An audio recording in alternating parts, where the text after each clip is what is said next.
evening, everyone. My name is Mr. Team Briggy, aka Chris Dilworth, and today we're going to be talking a little bit about Amber Moon and how she pretty much ranted on the Chris Valique show.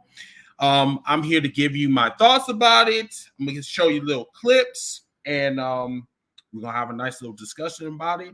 So hopefully you enjoy, and yeah, let's get into it. The following program is rated TV MAL. It contains strong language and is intended only for mature audiences. Hold up, hashtag heels for life. Wanna welcome everybody. Yeah, we gotta get. All right, everyone. So, we're gonna talk about this story. I've been wanting to talk about this story for days, but unfortunately, I've had some other obligations that I had to attend to on Facebook, but that's cool. We're here to talk about it now. Remind you, I need you to do me a little favor, okay? So, what I need you to do for me, I need you to hit that thumbs up, and also do a comment, and also subscribe to this channel, and also hit that notification bell so you can get rumors and news and rumors. Yeah, for hashtag Heels for Life.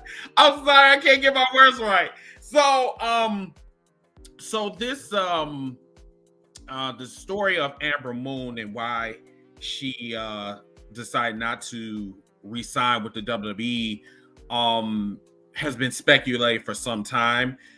She was on the Chris Valique show, and she basically told her story. And the story is about 13 minutes long, but that's fine because I actually have the whole entire podcast. It's about 13 minutes long or something like that. It's in the comments, or not in the comments, but it's in the description below. So when you go in, like what's the whole, you get what I mean.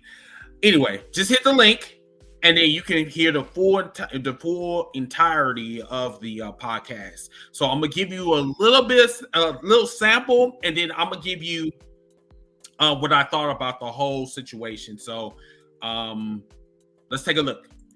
But Shotzi just got moved to SmackDown, and she's debuting with Tegan Knox as a tag team. And I just was sitting there, and I was like, I was playing D&D, the most beautiful day of my week, and I'm getting this phone call about how Shotzi's been drafted. And I was like, oh my God, I'm so happy for her.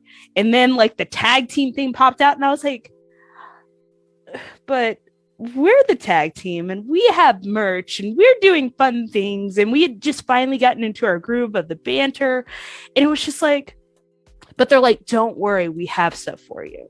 And I was like, okay, cool. And I remember like going to Hunter, and Hunter was just like, I have no clue what's happening, we'll figure it out together. And like that was like so much of what I needed at that time, because no one really knew what was happening. You know, Bailey had gotten injured, and they I know Shotzi and Tegan were going to do dark matches for a tryout anyway, and they were like, well, we already have these girls here, let's throw them out there. But the problem I had was kind of like some of the newer writers were like, coming from Raw, coming from SmackDown, we had no idea you and Shotzi were a tag team. And like just sitting there, and just a lot of WWE backstage is having to play the game of like, oh yeah, man, it's cool, we get it, we're down here at NXT. It wasn't like we weren't front page of .com or anything when we won the titles, but that's fine. Yes, you and you're just having to I guess eat the shit sandwich and smile with shit in your teeth a lot of the times, because it's all about not making waves. And it's just like, okay, yeah, it's fine, cool, yeah, I bet you didn't know we were a tag team, look at Shop, look at this, and it's just like, okay, cool. And it was like, me and Hunter and the head writer at the time, we had all came up with, we're gonna do a heel turn for me, because that's something new, that's something different. And during this process, we wanted to do like a losing streak, or at least that was my thought, is let me do the losing streak. I see all these new faces coming through here. My part of my job at NXT was to help new talent on TV, which I get that. I've been around for a very long time, and I've been doing this like 16, 17 years at this point in time, and it was like, and I love this business so much that I didn't mind. I was like, hey, let me go on a losing streak. Let me get super frustrated and let me turn. Right. Yeah. And I remember, okay, this is a great idea. We got A, B, C, D, F. We're going to do your first feud with this person or this person. And then the first match happens. And then I'm off TV for 4 weeks. And then I'm like, okay. They're like, don't worry. We got this. We got this. Then like Hunter disappeared. So, you seen the clip. Here's my reaction behind it.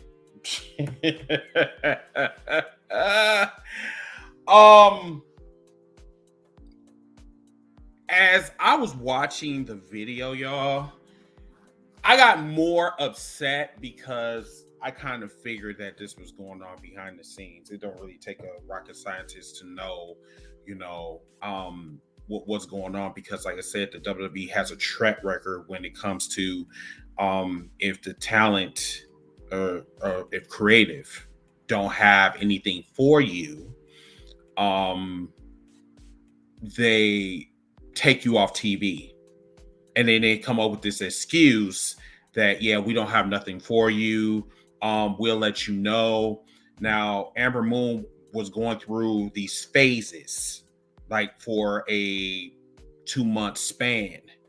It was like she would hear from creative, and creative would like basically say, oh, yeah, we're going to take you off here. And then they say, okay, we're ready for you. Okay, we're going to take you off TV again.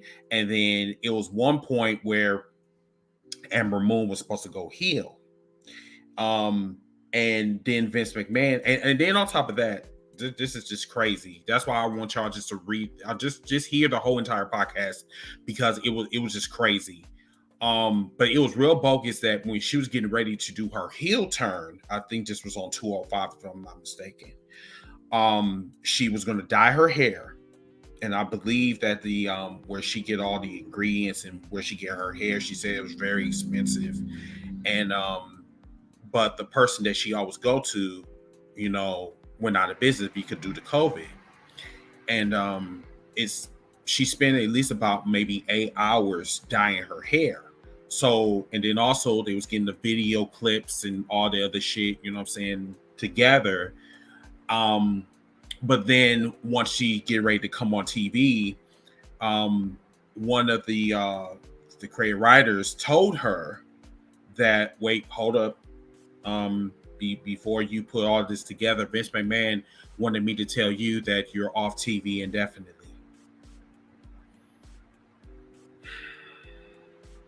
Wow.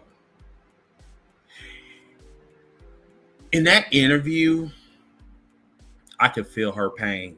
She was very frustrated. And on top of that, y'all, is that the WWE was willing to give her 5 times the money that she was already earning.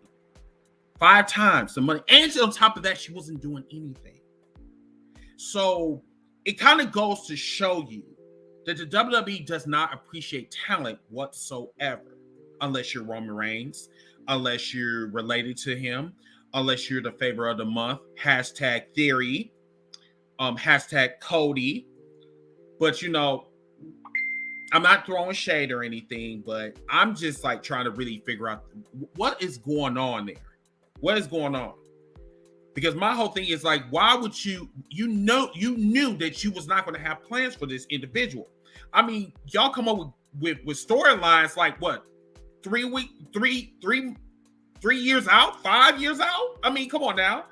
They was already saying that Roman Reigns is going to headline WrestleMania 5 years in a row. And look what's going on right now. Okay. I mean, it pissed me off. It really did, because like Amber Moon is like one of my favorite superstars on NXT. And then the crazy thing is about the whole entire situation, y'all, is that when they were making the transition for Amber for the first time, first they took away her I think it was Shanti or Kanti, I'm not really too sure, but she said that they took away her tag team partner. Then creative told her that they were unaware that she had a tag team, and then she went to Hunter Hunter told her that, you know, he didn't know what the fuck was going on, excuse my language, and then he'll follow up with her, and I guess he never did because, you know, he had that heart attack. And then she also said the focal point of when everything went downhill is when Triple H went down. So that's when all the bullshit really started happening. And she also said in her interview, which this is also kind of disturbing, that they will go to these meetings and like 2-hour meetings or whatever, and she refused to because, like, she said that she catered to kids, and that their whole interview was really all about dressing, like, the females need to dress sexier and they need to dress like Mandy Rose. Number one, Mandy Rose can't wrestle as far as I'm concerned. Number two, she just basically, you know, a call girl for Pornhub. I mean that's what NXT 2.0 is really all about. It's about, you know what I'm saying, you get an erection, you get your never mind. All I know is that Amber was feeling some type of way.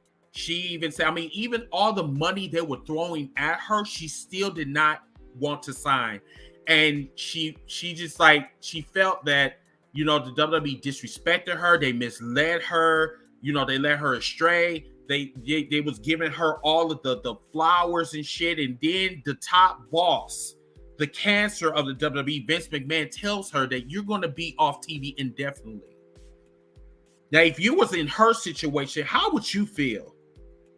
That you put all your all into, you know, what they asked you to do, and then some, and you want to show your company that you're a team player, but the only thing that they can say to you is that they don't have nothing for you to do, and then they've been playing you like a fiddle, playing with your emotions, toying with your emotions. Oh, I'm gonna resign you, and I'm gonna give you all this money, but we don't have nothing for you to do. How the fuck can you be happy in a place that doesn't want you to do anything but sit in catering? She also said that that sometimes it's not about the money. It's about doing what you love to do, which is to wrestle. I keep saying that on my podcast. I don't give a fuck how much, you know, they make. As long as I'm enjoying my wrestling, that's fine. And then on top of that, I do care about their well-being because they're putting their life on the line for us. And that's why some of these fans do not appreciate, you know what I'm saying, the talent. But they are willing to do their research, and sometimes the shit is even wrong. And then they want to throw shades. Matter of fact, let me show you this. So when the whole story broke out about Amber Moon saying that she catered to children, you know, these little WWE Putty Patrol motherfuckers wanted to, like, put this up. Yeah. Oh no, putties!